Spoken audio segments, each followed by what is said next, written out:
Hello, Tributes, and welcome to episode 8 of Ashes of the Hunger Games. Today we will be going over the 191st through 194th Hunger Games. Now, before I start this video, I would like to thank a few people, including Andrew McLean for making some of the art featured in this video. I'd also like to thank Christian Blanco and Lauren for writing Tales of the Hunger Games and Panem Reborn, respectively. That's about all I got before this video, so good luck, Tributes, and may the odds be ever in your favor. The 191st Hunger Games took place in the year 255. After the success of last year's Quell, District 12 was mad that they had to send the extra tributes because of the choice Mercy, Elizabeth, and Hopper made. Meanwhile, for the 3-for-4 rules, Districts 1, 4, 6, and 12 were selected to send in the extra tribute, meaning District 12 was now sending in 7 tributes instead of just 6. This year's victor was 16-year-old Angel Horowitz from District 12. After the decision Mercy, Elizabeth, and Hopper made, the grandchildren of Mercy Horowitz, victor of the 168th Hunger Games, weren't very well liked within the district. Even the cousins of the Horowitz family members were hated on. This year, there weren't many volunteers. There were only 2 female volunteers and 2 male volunteers. The 2 female volunteers were Angel Horowitz and Talon Blanken, while the 2 male volunteers were Kyler Horowitz and Axford Blanken. After the reapings of 18-year-old Olnia Sinclair, 13-year-old Elia Donner, and 16-year-old Zital Sinclair, the tributes were all taken backstage to be visited by their families. Angel was visited by Mercy Elizabeth, survivor of the 190th Hunger Games. Her hair was disheveled and messed up. At this point, Mercy Elizabeth didn't care how she looked in front of the people at District 12. Mercy Elizabeth gave Angel as much advice as possible, with Angel actually taking it seriously. After a little while, Angel and Mercy Elizabeth were taken to the train to the capital. On the train, Mercy Elizabeth, Hopper, survivor of the 190th Hunger Games, and Aesion, victor of the 182nd Hunger Games, met the 7 tributes on the train. Mercy Elizabeth and Hopper both showed pride in Kyler and Angel for volunteering. Meanwhile, Aesion showed pride in Axford and Talon for volunteering, to bring some actual pride to their grandma. As the train ride went on, Mercy Elizabeth looked more and more distressed as she was alienated by most tributes, minus her siblings Angel and Kyler. During training, Angel walked around the training center, not knowing what to do first. It all seemed so enticing, but she eventually decided to train in swords. She worked hard in this station, ready to prove that the Horowitz family still wasn't to be messed with. After training in swords for a few hours, Angel started training in the fire starting station. The night before training evaluations, the career tributes this year came to the District 12 apartment. To the surprise of Angel, Kyler, Talon, and Axford, though, the careers pretended like the group didn't exist and went straight over to the other 3 District 12 tributes and talked to them. This made Angel angry and she decided to take initiative. She took Talon, Kyler, and Axford downstairs to the District 5 apartment. When the group arrived, Angel knocked on the door and 76-year-old Van Jennings, victor of the 156th Hunger Games, answered the door. As soon as Van opened the door, Angel barged in and walked over to Electrabel from 5 and Nostradamus from 5. As soon as he realized that the group from 12 was approaching them, Nostradamus immediately stood between Electrabel and the group from 12. Nostradamus asked the group from 12 what they were doing there, to which Angel replied that they needed allies, as Talon, Kyler, and Axford also approached Angel, Nostradamus, and Electrabell. After a little while of talking, Electrabell finally came out from behind Nostradamus. Electrabell then agreed to this alliance with Angel, Talon, Kyler, and Axford under the condition that her brother Nostradamus helps call the shots. Talon and Kyler laughed at this, but Angel and Axford agreed to this plan. During the training assessments, Angel shot arrows at targets, hitting most of them in the bullseye. Angel then grabbed a sword and requested that a peacekeeper be sent down to sword fight with her. Eventually, a peacekeeper did come.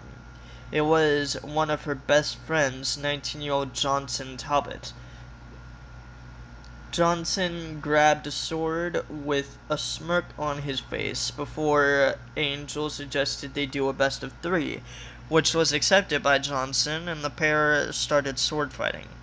Johnson easily took Angel down in the first round, but Angel took the other 2 rounds, leaving her victorious. Angel then walked out with a training score of 10. The interviews took place the next night, and Angel stood backstage in a tight-fit teal dress that hugged her figure perfectly, along with a decorative angel halo because of her name. Before Angel went up onto the stage, Mercy Elizabeth came to her with tears streaming down her face. It turned out that the day of the interviews this year was also Mercy Elizabeth's birthday, and no one celebrated with her besides Hopper and Angel. Angel didn't really have time to talk to Mercy Elizabeth before she was called onto the stage. Angel ended up just wishing Mercy Elizabeth a happy birthday before going on to the stage. Mercy Elizabeth was now 13 years old, and she was being ignored.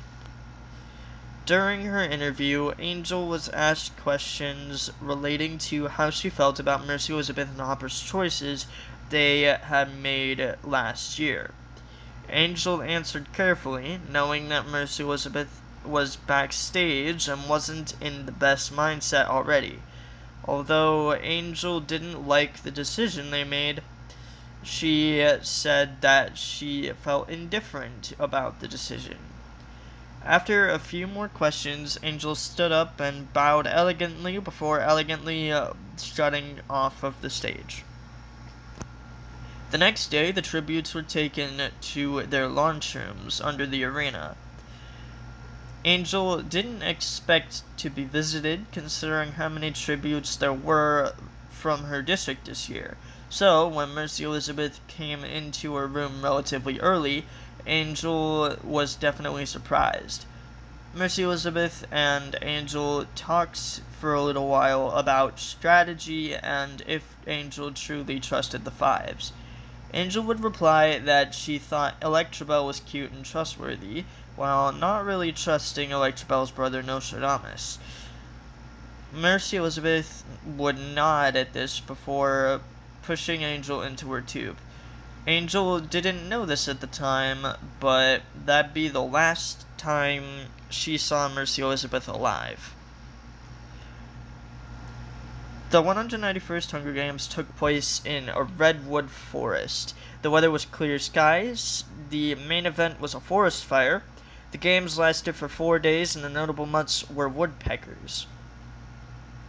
When the tributes were lifted into the arena, Angel immediately glanced over at a panicking Electrabell and gave her a reassuring smile, which calmed her down slightly. When the gong sounded, Angel ran over to Electrabell and grabbed her hand, running away from the cornucopia with her, grabbing a set of throwing knives on the way out, while Electrabell grabbed a couple bottles of water and a bag of apples and oranges. When the pair got a safe distance from the cornucopia, Angel ducked behind a tree and pulled Electrabell with her. Eventually, Nostradamus, Talon, Kyler, and Axford walked past the tree the pair was hiding behind. Electabelle questions why they didn't meet up with the others, to which Angel stated that she overheard Nostradamus and the others talking about killing her and Electabelle. This caused Electabelle to gasp, and Angel covered her mouth quickly. Thankfully, the others didn't hear Electabelle's gasp, and they continued walking past the tree. Once the others got a safe distance away, Angel looked at Electabelle, who was starting to cry. Angel pulled Electabelle into a tight hug and let her cry on her shoulder. When Electabelle was done crying, Angel looked around and stated that they needed to set up a camp for them to sleep. Electabelle agreed, and the pair started to gather resources to make a shelter. Electabelle gathered branches from the ground, while Angel gathered large leaves from the ground. The pair then built a shelter with these items. The pair would be woken up on the third day to a roaring wildfire and 5 cannons in the distance, belonging to Axford, Talon, Kyler, Nostradamus, and King from 1. When the pair saw the fire, they ran as fast as they could towards the cornucopia. As the fire chased after them, catching nearby trees on fire, Angel frowned and tripped Electabelle. Electabelle's screams would eventually be silenced by her cannon sounding, causing Angel to start crying. When Angel made it to the cornucopia, she climbed on top of it, waiting for her opponents. Eventually, Victoria from 2, Victor from 2, Jairus from 3, and Frenchie from 6 came out into the cornucopia. As the group who had just arrived at the cornucopia was fighting, Angel heard screams and cannons still going off in the forest around her. Eventually, Elia came out of a hiding spot she had found on top of the cornucopia and got on Angel's back. Elia held Angel in a chokehold, and cameras switched over to Angel and Elia's fight. Capitolites rooted for Elia, hoping for a younger Victor. As this fight went on, Catalonia from 6 and Dario from 10 came into the cornucopia clearing and joined the fight between the people on the ground. As Elia choked her out, Angel grabbed Elia and tossed her over her head, causing Elia to land on her back hard and scream out in pain. Angel then stomped on Elia's throat with her boot and watched as Elia choked to death on her own blood. Angel then went on to watch the fight on the ground. Surprisingly, Frenchie and Catalonia came out of the fight victorious. Angel hid up on the roof of the cornucopia while the Sixes tried to look for her for 7 hours. Finally, when the sun was rising on the 4th day, Frenchie and Catalonia finally found Angel. The trio got into a massive fight, with both sides suffering from major injuries. Eventually, Angel managed to decapitate Frenchie. This freaked out Catalonia, and she ran at Angel. Angel tackled Catalonia to the ground and muttered, "Say hello to your boyfriend for me." With a smirk, Angel then stabbed Catalonia in the neck repeatedly, not stopping when her cannon sounded. Angel only stopped stabbing Catalonia when peacekeepers came in to escort Angel onto the hovercraft to get her out of the arena. After winning the games, Angel returned to the accommodation tower and noticed that Mercy Elizabeth was asleep. Angel tried her best to shake Mercy Elizabeth awake to tell her that she had won. After a few minutes of this, Angel called out to Aeson and Hopper, and they both came racing into the room. All three of them tried shaking Mercy Elizabeth awake before eventually taking her to the hospital themselves. Mercy Elizabeth was then pronounced dead by overdosing, ironically on antidepressants, at midnight that night. After the death of Mercy Elizabeth, Angel's victory tour and Victor's interview were canceled in order to give Angel and her family time to cope with their losses. After getting over the loss of Mercy Elizabeth, Angel started a therapy group for victors with fellow victors Asion Blanken, victor of the 182nd Hunger Games, and Oluma Bates, victor of the 186th Hunger Games. Some big-hitting victors like Jack Jordan, victor of the 176th Hunger Games, Benji Triton, victor of the 177th Hunger Games, Antoinette Aguilar, victor of the 183rd Hunger Games, and Arsenica Ballander, victor of the 188th Hunger Games, would be some of the first victors to be helped by this therapy group, and surely it wouldn't be the last. Angel would marry into the Lip family eventually and have 5 kids with her husband, 3 boys and 2 girls. The pair would also start an orphanage within District 10, called the Lip Family Orphanage. At the peak of the orphanage, it contained 50 kids looking for a home. Angel would eventually adopt a set of twins that came into the orphanage at the age of 13. This pair would go on to be the female tributes in the 202nd Hunger Games at the age of 17. The 192nd Hunger Games took place in the year 256. After last year's District 12 victory, the last thing any of the capital expected was another District 12 victory. This year, Districts 2, 5, 7, and 8 were picked to send in the extra tribute. This year's victor was 18-year-old Abreva Heidman from District 12. Abreva was the least known descendant of Mercy Horowitz, victor of the 168th Hunger Games. The people who did know Abreva would describe him as a hard worker in both the coal mines and the Covey Training Academy. Abreva was one of 50 male volunteers this year. Him and his cousins Tyler Horowitz and Eraslo Horowitz were amongst the volunteers. Abreva decided to team with his cousins. The trio pulled through the other teams in the race relatively quickly. After crossing the finish line, Abreva, Eraslo, and Tyler were all moving on to the interview round.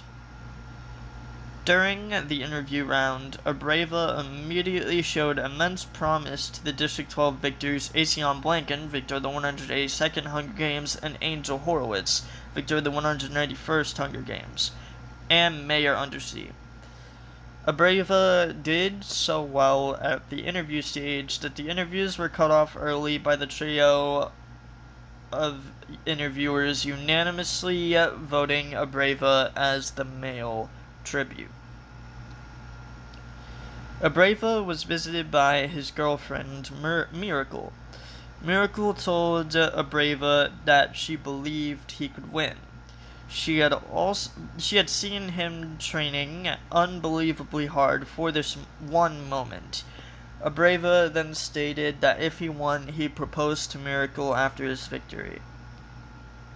On the train, Abreva talked for a little while with his best friend and district partner, Vena Lip. Eventually, their mentors, Asion Blanken and Angel Horowitz, came into the train compartment.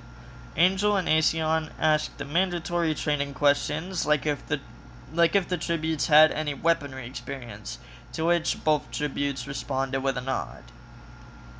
During training, Abreva started off in the sword station, sword fighting a peacekeeper. After effortlessly beating the peacekeeper, Abreva walked over to the fire starting station and trained in survival skills for the rest of his training time. During training evaluations, Abreva showed off his skills in sword fighting. He requested that a peacekeeper would be sent down for him to fight. This request was approved, and his 25-year-old sister Erin was sent down to fight with him. The pair would sword fight for a while until Abreva eventually won, pinning Erin to the floor with his sword to her neck.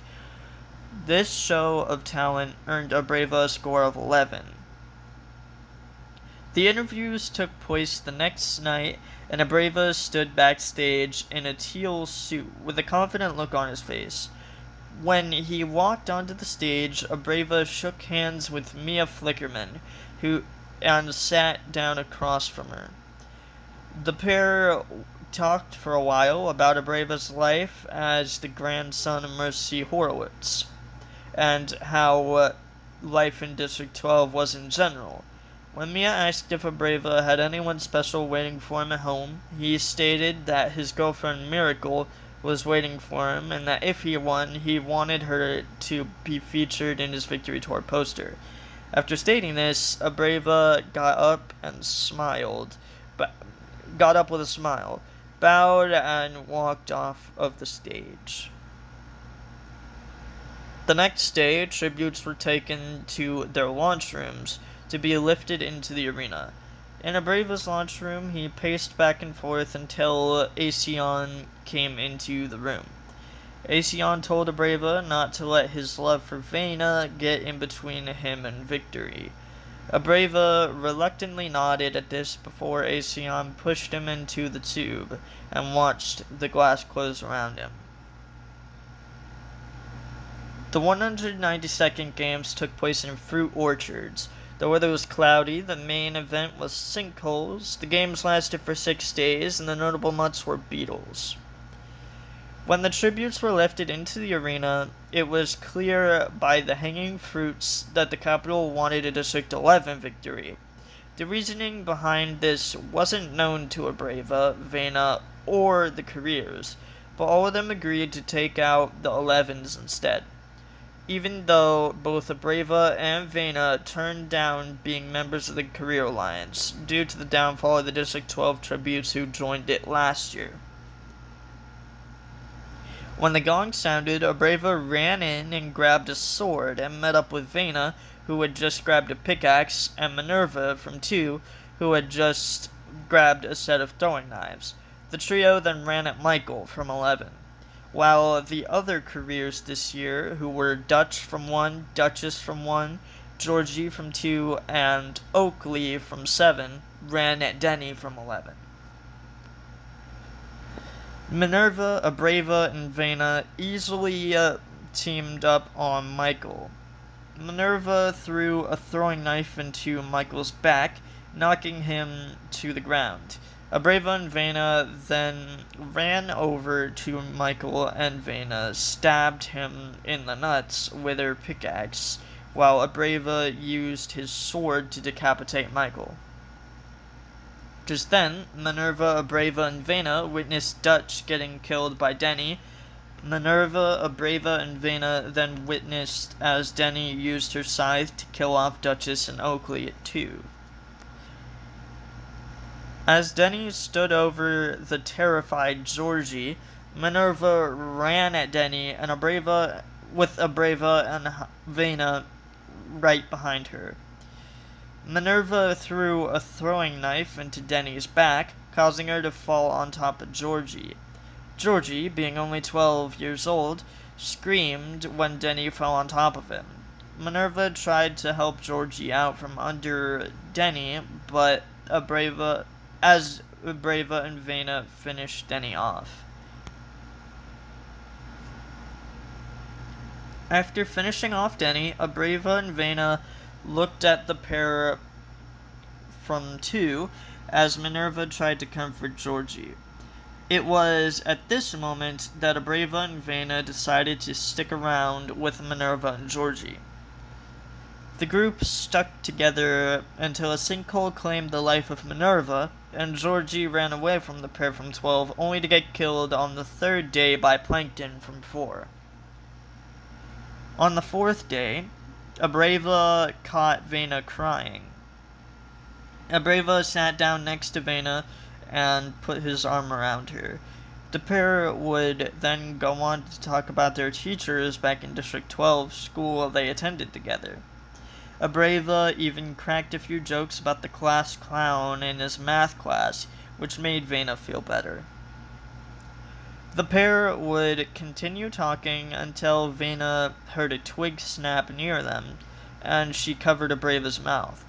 The pair then looked around until Bassa from 4 and Plankton from 4 came out of a slightly wooded area near the District 12 camp. Vena took out her pickaxe while Abreva took out his sword, and Bassa and Plankton took out their tridents. The group circles each other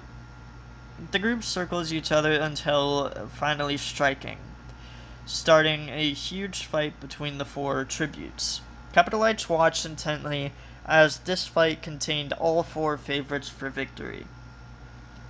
Vena managed to kill Bassa, but before Bassa fell, she managed to stab Vena in the side and ripped the trident out of her side, causing Vena to fall to the ground.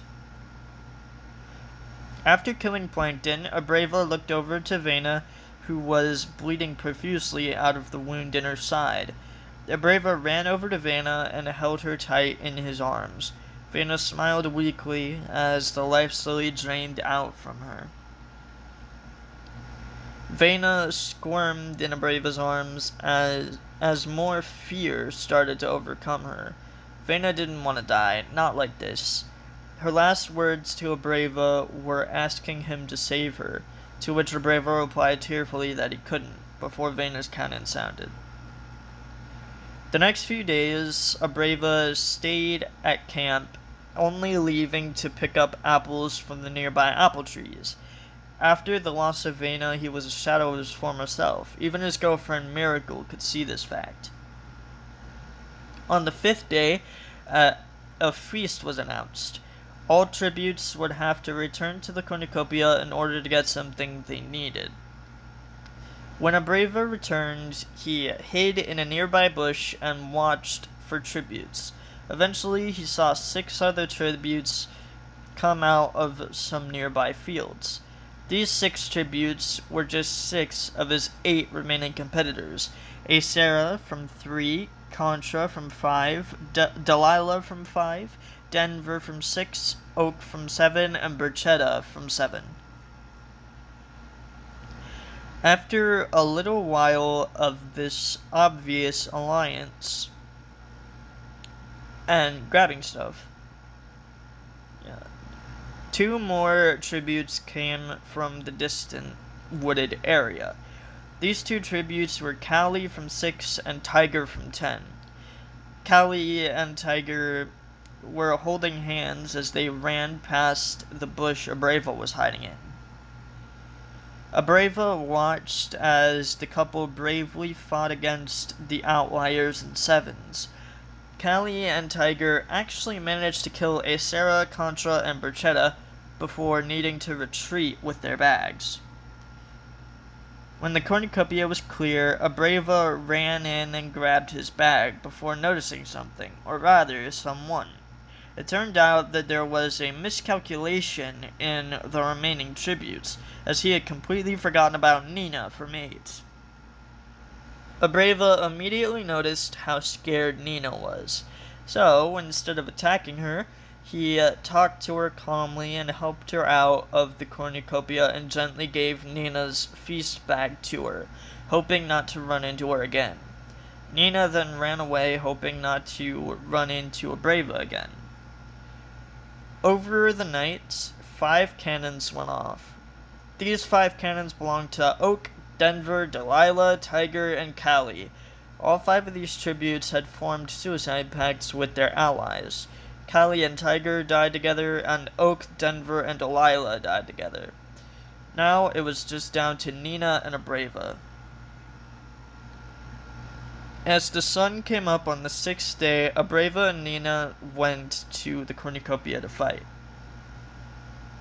When they arrived at the cornucopia, Nina looked terrified. This was to be expected, considering she was only 13. Meanwhile, Abreva didn't want to fight Nina, because Nina was 13. Abreva walked to Nina and apologized for being the one who had to kill her, which caused Nina to burst into tears. Abreva then sighed before sliding his sword across Nina's neck, killing her. After the games, Abreva would return home to District 12. Here he would he would propose to Miracle as he promised. The pair would go on to have 3 children together: Hopewin, Mercy Lily, and Levi.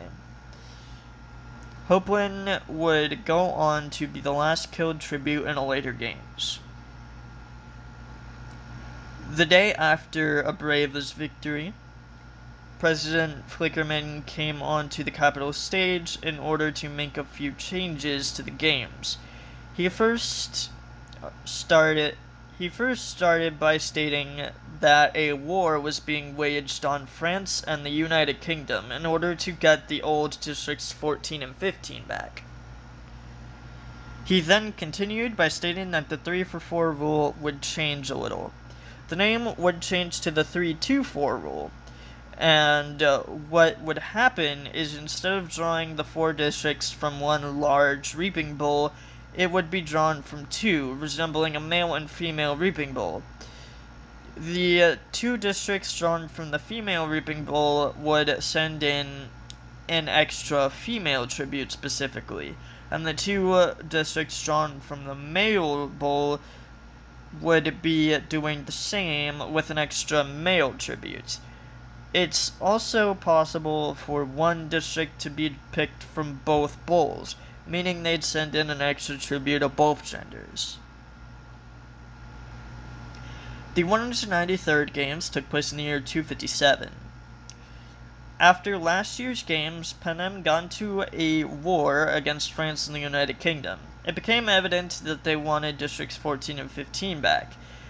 The war lasted for months, but eventually Panem won, and Districts 14 and 15 started competing again this year. This year, Districts 1 and 7 were picked to send in the extra female, and Districts 9 and 12 were picked to send in the extra male. This year's victor was 18-year-old Kabea Herricks from District 4. Kabea is a very well-known figure in her district.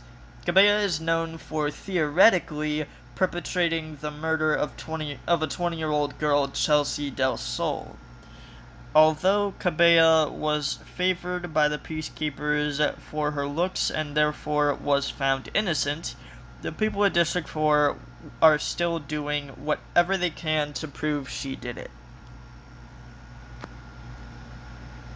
Much like Aluma, many years prior, no females volunteered.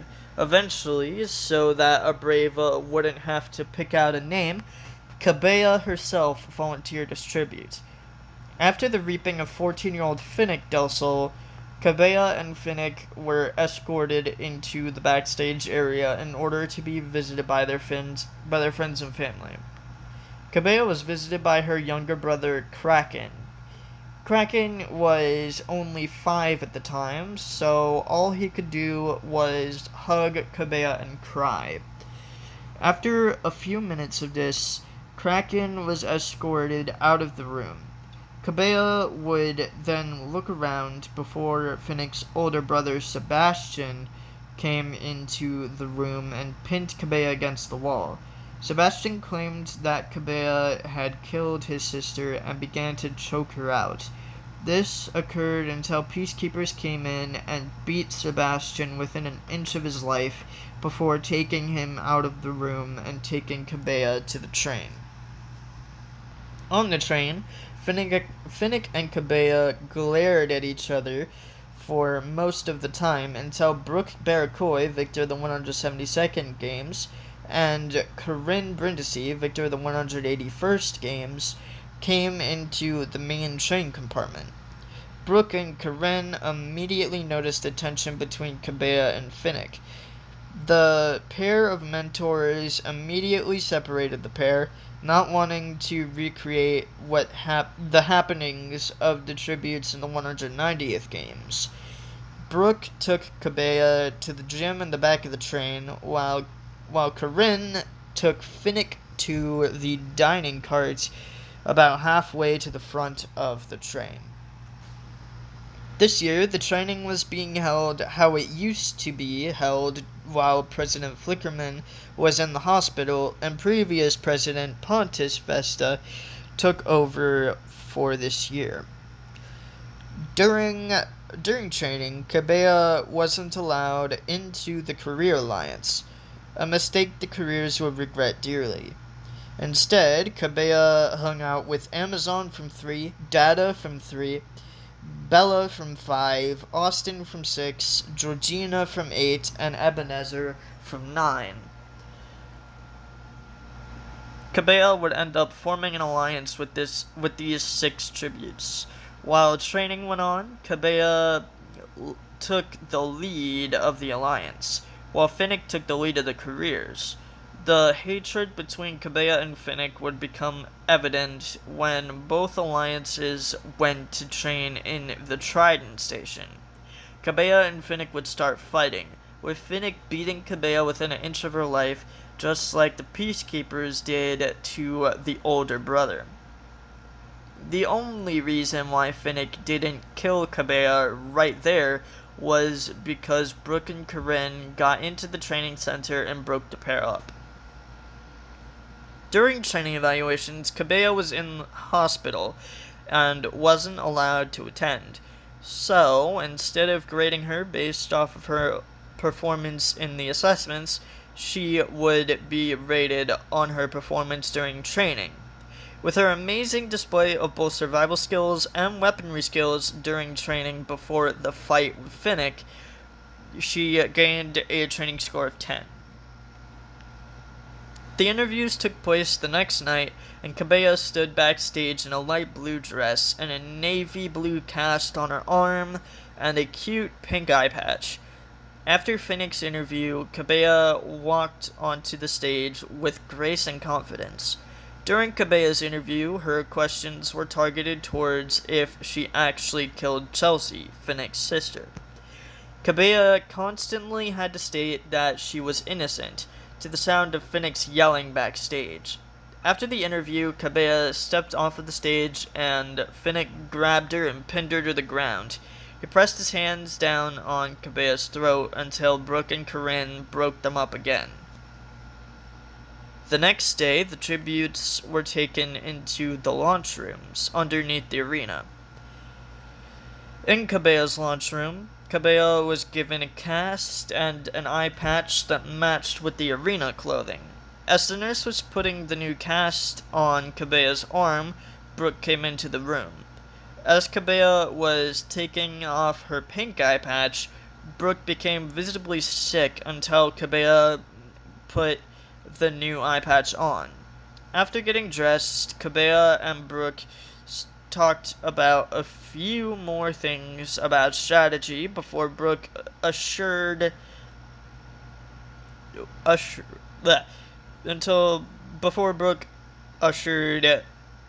Kabea into her launch tube, and the glass closed around Kabea as she was lifted into the arena.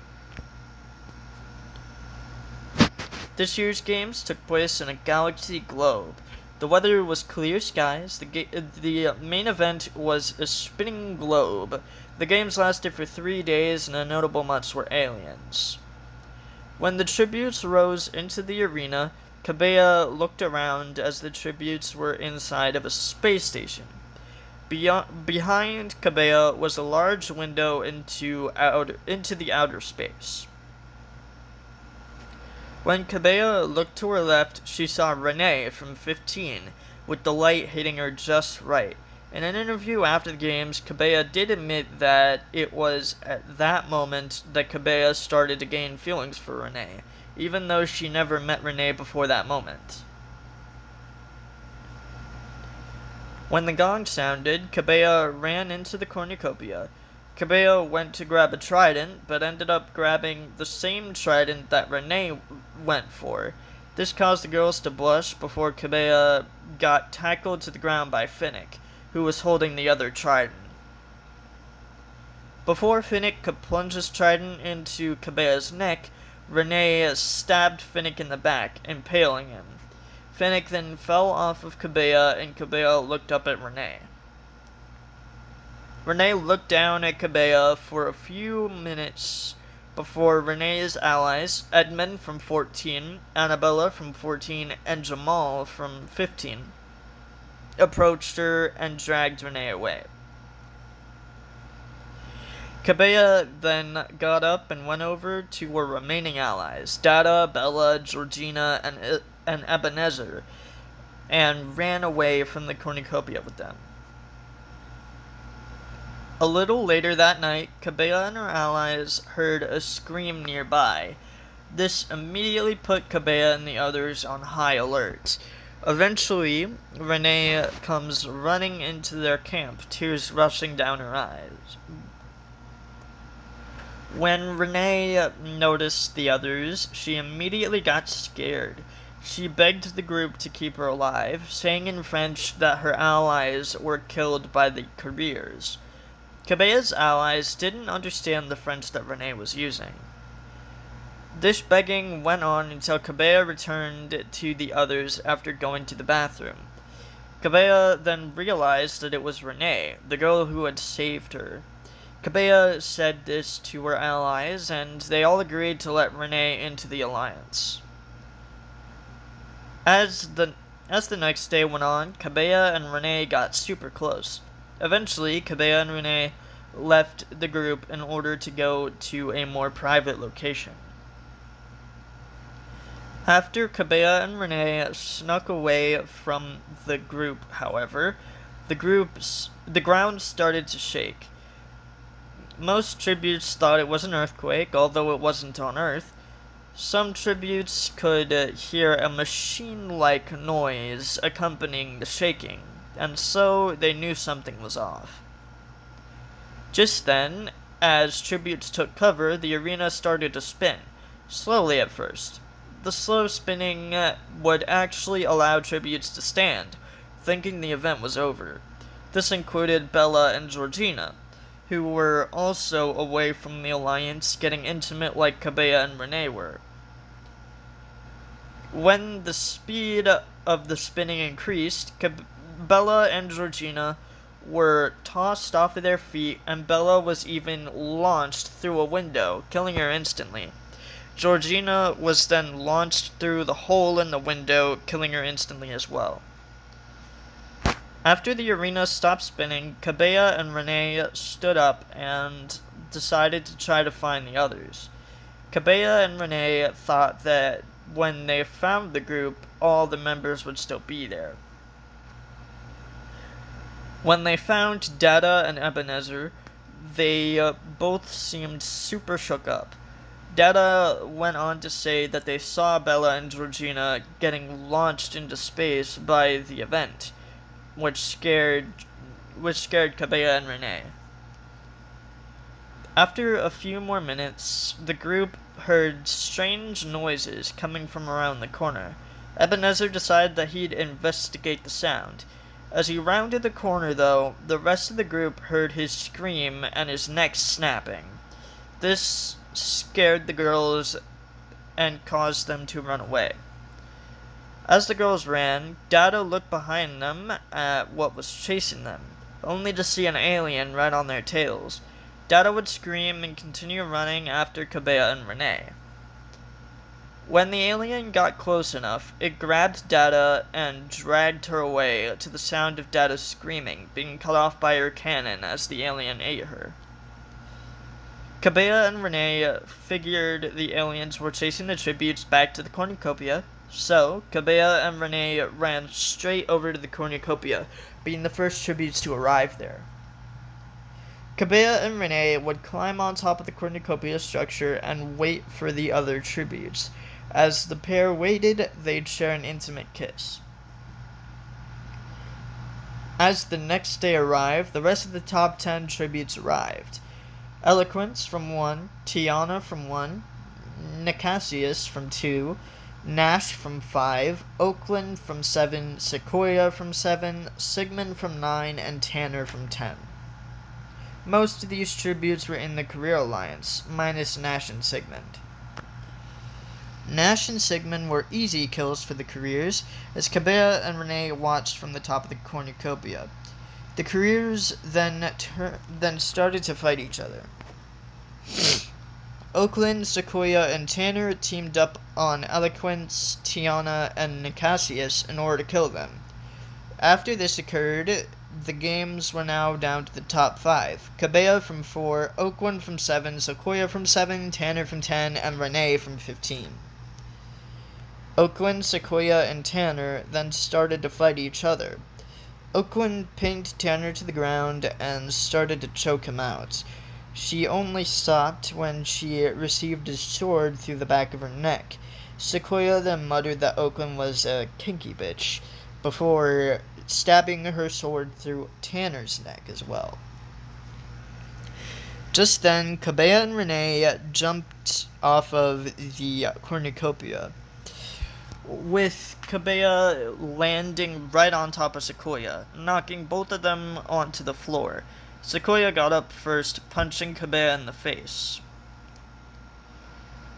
As this fight was occurring, Renee went to grab her sword, but realized that her sword was back at camp. She cursed under her breath in French before going towards the body of Tanner and grabbing Sequoia's sword out of her neck. Meanwhile, Sequoia managed to get the upper hand and started to strangle Kabea.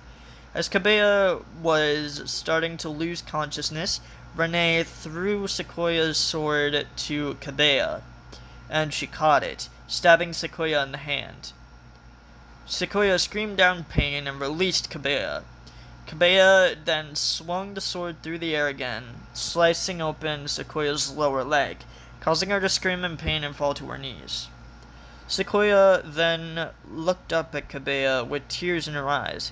Kabea then walked closer to Sequoia and gave her a shallow smile, before stabbing Sequoia in the heart, killing her immediately.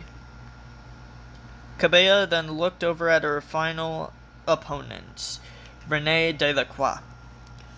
She walked over to Renee and kissed her softly. Kabea then said that she loved Renee, before tearing up and forcing the sword through Renee's stomach. Renee's eyes immediately started to tear up as she fell to the ground. Kabea started to cry as she watched Renee slowly die. Kabea apologized to Renee multiple times as Renee faded in and out of consciousness, choking on her own blood. Eventually, Renee's cannon sounded, causing Kabea to cry harder. After the games, Kabea's victory tour and interview were cancelled due to multiple death threats, especially from Renee and Sequoia's families. Kabea spent months in the hospital doing certain movement therapies after the fight in the training center. Eventually, her arm healed and she didn't need to wear the cast anymore. As for the eye patch, she would need to wear that for the rest of her life, considering how horribly mangled her eye was.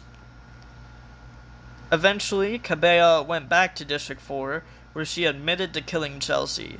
This caused her to start receiving death threats from family and friends of Chelsea, to the point where she had to move back to the capital. At the capital, Kabea would start dating a girl by the name of Lucia Anderson. Eventually, this pair would get married, and they would go on to adopt 15 kids together, all being girls. None of these girls would end up competing in future games, seeing as they were all capitalized and Victor descendants. The 194th games took place in the year 258. After the gorgeous girl from District 15 last year got runner-up, Panem really wished to see a victor from District 14 or 15. This year, District 14 and 15 were picked to send in the extra tributes from both bowls, meaning both districts would send in 4 tributes instead of 2 or 3. This year's victor was 17-year-old Almenio Vizier from District 3. Almenio is a semi-well-known figure within District 3. He is known for working with previous victor Arsenica Ballander, victor of the 188th Hunger Games, on a project of hers which was still undisclosed to most. Before the reapings, Almenio and his best friend Acer made a deal that if Acer was picked, Armenio would volunteer, and vice versa. After the reaping of 18-year-old Cordette Astley, it was time for the male reapings. When Acer's name was picked during the reapings, Armenio immediately volunteered in his place. During the visitation period, Armenio was visited by his mom and Acer. Armenio's mom hugged Armenio and cried as Acer thanked Armenio for remembering the promise he had made for Acer, to which Armenio gave Acer a small smile. After a few minutes, peacekeepers came into the room to escort Acer and Armenio's mom out of the room and escort Armenio onto the train. On the train, Armenio watched Cordette grab a book and start reading it. Armenio sighed and stated that he and Cordette would have to find allies from across the room. Cordette would just nod at this, still reading her book. Eventually, Clarion Mezu, victor of the 160th Hunger Games, and Arsenica Ballander, victor of the 188th Hunger Games, came into the main train compartment, where the tributes were. Arsenica and Clarion started by stating that the pair would have to work together in the arena. Both of the mentors knew just how intelligent both of these tributes were, and knew that they would make an unstoppable alliance. Armenio immediately agreed, although Cordette rolled her eyes before agreeing. Arsenica immediately found this suspicious and told Armenio in private that he should find other tributes to form an alliance with.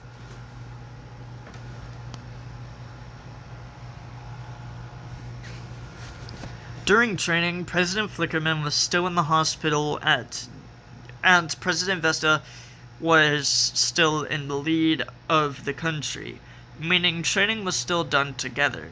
Armenio hung out with Douglas from 14, Donald from 14, Paisley from 14, Sky from 14, Jacques from 15, Nicholas from 15, Nadine from 15, and Nicole from 15.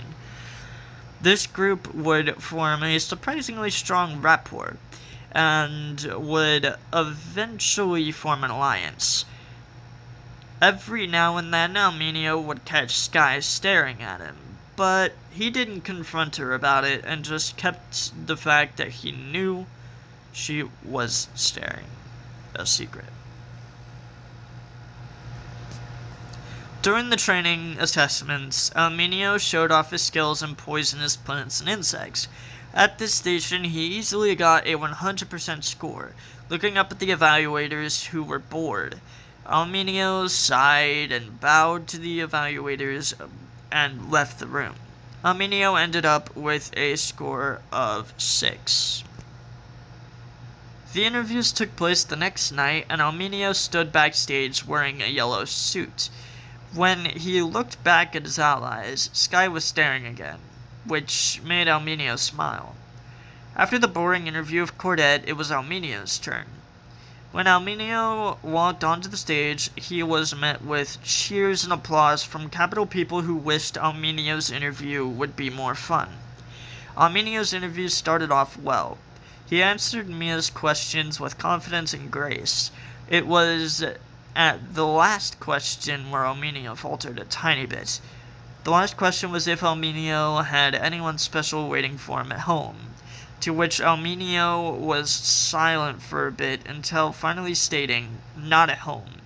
This caused gasps throughout the crowd, but when Armenio decided against elaborating further, his interview came to an end and Armenio walked off of the stage to the sound of cheers and applause. Later that night, during Sky's interview, she admitted to having feelings for Armenio, which made Armenio smile and even blush a tiny bit. The next day, the tributes were taken to the launch rooms underneath the arena. Armenio paced back and forth for a little while in his room until Clarion came to visit him. The 75-year-old man was in a wheelchair, but still had a smile on his face when he saw Elmenio. Clarion stated that he thought Elmenio had what it took to win, but he also stated that Elmenio shouldn't let his love for Sky get in between him and victory. Elmenio sighed and nodded at this, before stepping into his tube and watching the glass close around him.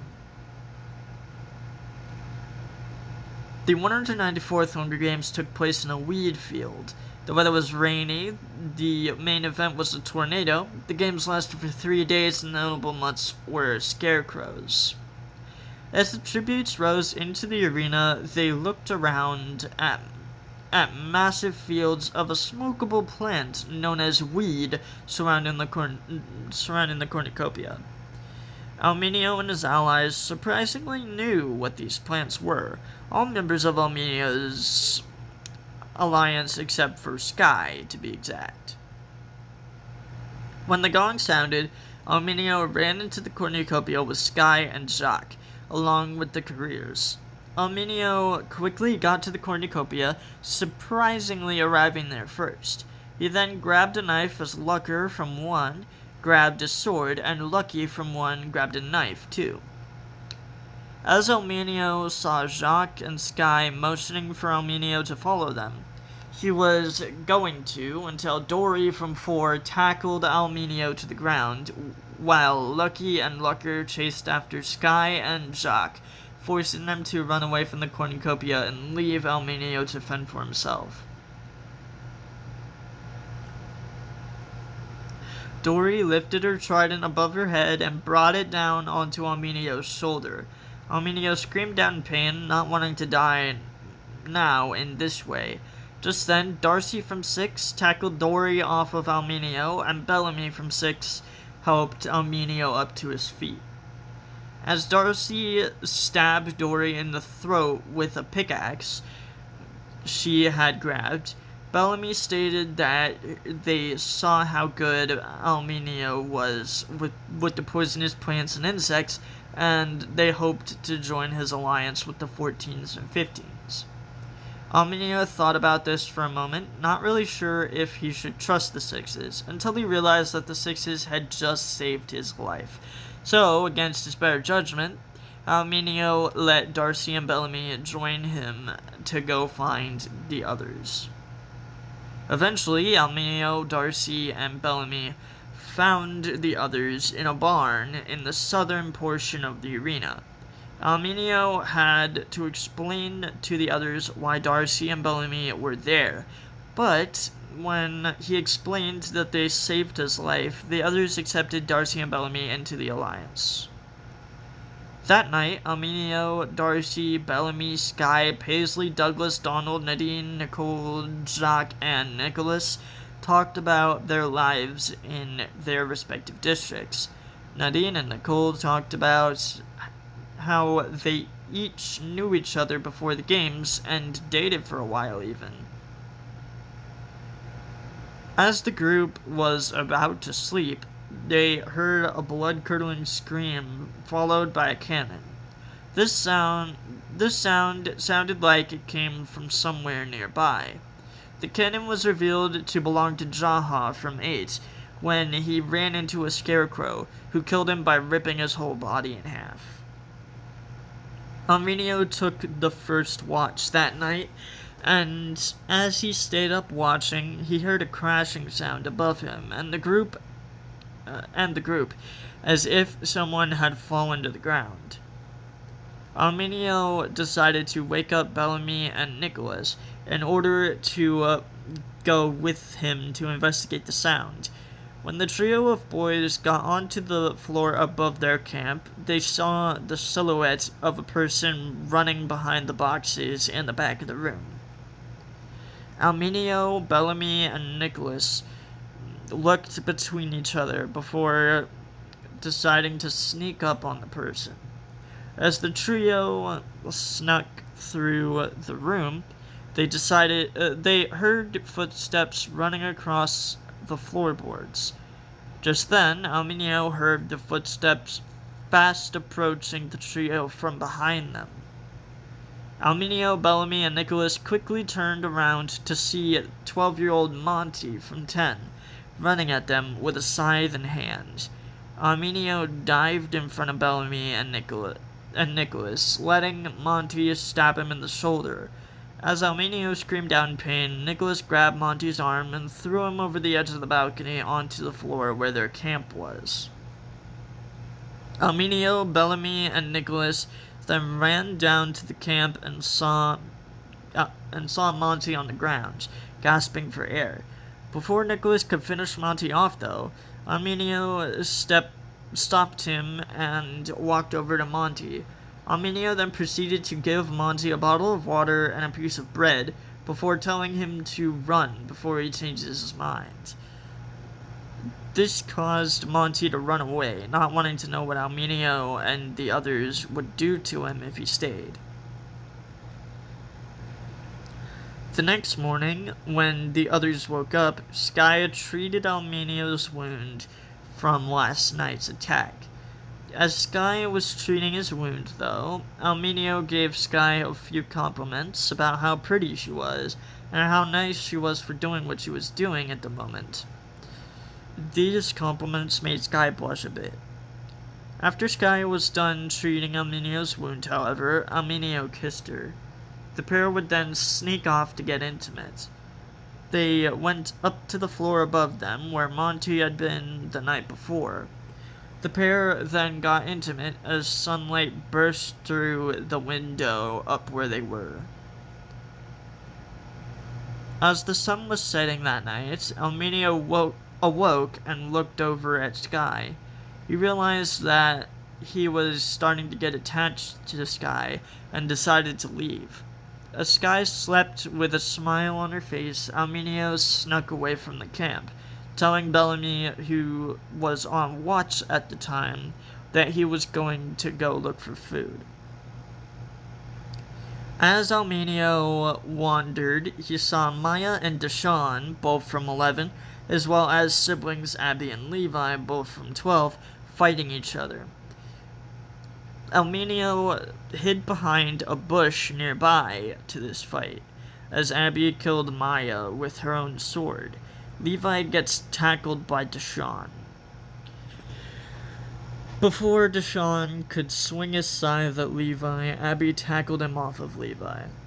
At this point, Alminio saw a chance to bring Deshawn into an alliance smaller than Alminio's original alliance. Alminio jumped out from behind the bush and glared at the career siblings as Deshawn looked terrified. Alminio then ran at Levi and tackled him to the ground. Levi's surprise of the strength of Alminio was evident, as Alminio pummeled Levi with punch after punch. Even after Levi's cannon sounded, Alminio didn't stop punching Levi until Abby screamed and tackled Alminio to the ground. As Abby fought Alminio, Deshawn got up and immediately ran away, not wanting to know what Alminio wanted to do to him. As Alminio was losing hope in winning this fight, an arrow pierced the back of Abby's head, coming out of her eye, causing her to fall to the ground and her cannon sounded. As Alminio pushed Abby's body off of him, Clark from 5 and Monty ran into the clearing, with Monty helping Alminio to his feet. Alminio seemed confused at first, until Monty had explained that Alminio had saved him, and so he thought he'd repay the favor. As Monty stated this, Clark looked relatively alarmed and stated that the group had to run. Alminio seemed confused until he saw Lucky, Lucker, Octavia from 2, Mick from 2, Dory from 4, and Wells from 4 come running into the clearing and laughed at the trio that was in front of them.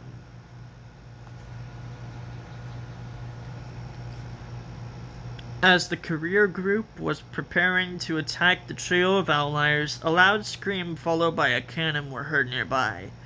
This scream was revealed to be from Bellamy and the cannon belonging to Darcy. It was revealed that the pair from 6 had left the camp to find Almenio. After hearing the cannons, they had run into a wild tornado, which scared Bellamy and caused him to run as Darcy was killed by the tornado. Soon, Bellamy ran into the clearing and screamed for everyone to run before the tornado broke into the clearing as well. Soon the tornado caused the careers to be frozen with fear as Almenio, Clark, and Monty ran after Bellamy. As the group ran, they heard the cannons of the careers that were behind them. The group continued to run as Bellamy explained what happened to Almenio, Clark, and Monty as they asked him questions. As the group arrived at the cornucopia, the tornado left them, going back over to where the 14s and 15s were. As the group watched this, Bellamy failed to notice that Monty had been inching over to him with a scythe out. As Almenio and Clark watched the tornado chase the 14s and 15s back to the cornucopia and heard a few cannons, Monty quickly stabbed Bellamy in the neck with a scythe, causing Bellamy to scream out in pain before falling to the ground with his cannon sounding. Almenio and Clark then looked at Monty in surprise before Monty started running towards Almenio. Just then, Nadine dived in front of Monty, taking Monty's scythe directly to the heart, sounding her cannon. As Monty tried to take his scythe out of Nadine's body, Jacques and Nicholas tackled Monty to the ground. The boys punched Monty until Deshawn came into the cornucopia and tackled Nicholas off of Monty. It became evident that to Almenio and Clark that these tributes fighting in front of them were most of the only remaining tributes, and made up the 7 remaining tributes. Although Almenio did notice that his district partner wasn't there, and he did know that she was still alive. Just then, Cordette came from behind the cornucopia and tackled Jacques to the ground. Cordette strangled Jacques with a coil of wire she had grabbed in the cornucopia. As this occurred, Almenio and Clark questioned if they should help any of the tributes. Just then, Monty ran over to Clark and tackled her to the ground and stabbed her in the heart, looking up at Almenio with a smirk. Monty then muttered something about being the youngest career victor, no matter what it took. As this occurred, Jacques finally lost his fight against Cordette. Cordette then muttered in French that Jacques' fight was over, before releasing the coil of wire and seeing Almenio and Monty about to fight. As Monty stood up, he actually let Almenio grab his knife to be able to defend himself. Monty then swung his scythe at Almenio, which Almenio easily ducked under and swung his knife at Monty, hitting him in the brain.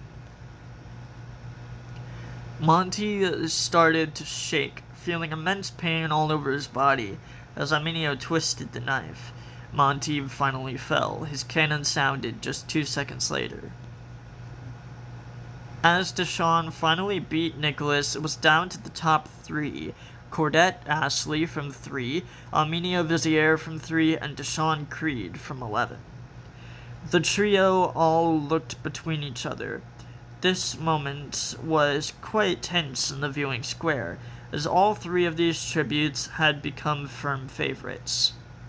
Just then, Deshawn ran at Almenio and tackled him to the ground, as Deshawn punched Almenio in the face repeatedly.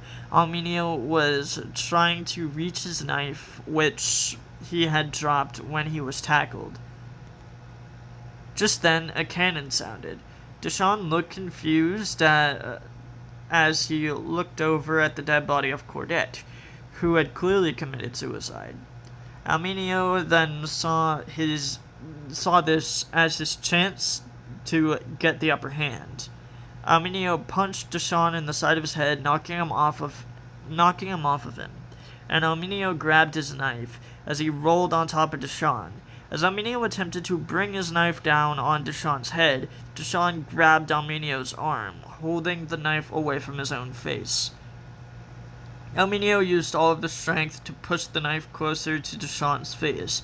As the boys were losing the strength to fight, it was theorized that this fight might take a bit longer than other finales in years past.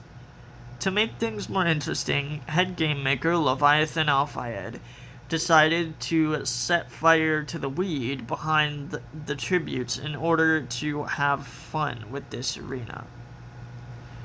As the fight went on, the pair started to get high off of the fumes of the weed which they had been breathing in.